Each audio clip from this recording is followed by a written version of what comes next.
ખબરમાં આગુ બાળવો કાંકેર જિલ્લામાં સબો પંચાયતમાં ગ્રામીણ મન રેડિયો के माध्यम ले मुख्यमंत्री के संदेश सुने। नंदनमारा माध्यमिक शाला में लोकवाणी सुने पर ग्रामीण एकत्रित होकर ये लोकवाणी ला सुने। कार्यक्रम में उपस्थित जिला के कलेक्टर सहित प्रशासन के सबो अमला और सैकड़ों की संख्या में ग्रामीण मन उपस्थित रहे। ये लोकवाणी के तहत मुख्यमंत्री नरवा गरुआ घुरुआ बारी के बारे में विस्तृत जानकारी देते हुए जनता ला सरकार के सहयोग करे के अपील भी करे।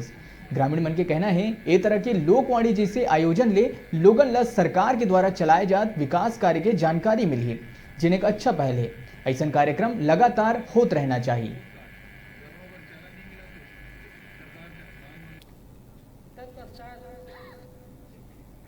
हमारी गांव की परंपरा थी, वो परंपरा वापस आए। आज लोकवाणी का कार्यक्रम का माननीय मुख्यमंत्री जी की ओर से जो संबोधन होना था, पहला कार्यक्रम था। ये कार्यक्रम प्रत्येक माह के द्वितीय रविवार को 10:30 बजे से 10:50 के बीच में होगा। प्रत्येक ग्राम पंचायत में वहाँ की जनता, चाहे ग्राम पंचायत भवन में, चाहे चौपाल में और शहरी एरिया में भी सभी जगह आम नागरिक, जनप्रतिनिधिगण, शासकीय अधिकारी, कर्मचारीगण इसमें उपस्थित होकर के लोकवाणी में जो भी उन्होंने उद्बोधन दिया या जो भी संदेश दिया उसको सुने। और मुख्य रूप से जो गांव के विकास, गांव की आर्थिक व्यवस्था पर उन्होंने बात कहा, निश्चित रूप से बहुत अच्छा रहा।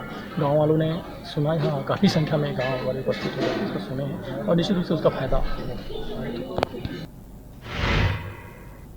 छोटे से ब्रेक पर यहाँ रुका था, फिर आप मन बने रहो हमारे संग, देखते रहो न्यूज़ 36 छत्तीसगढ़ के आवाज।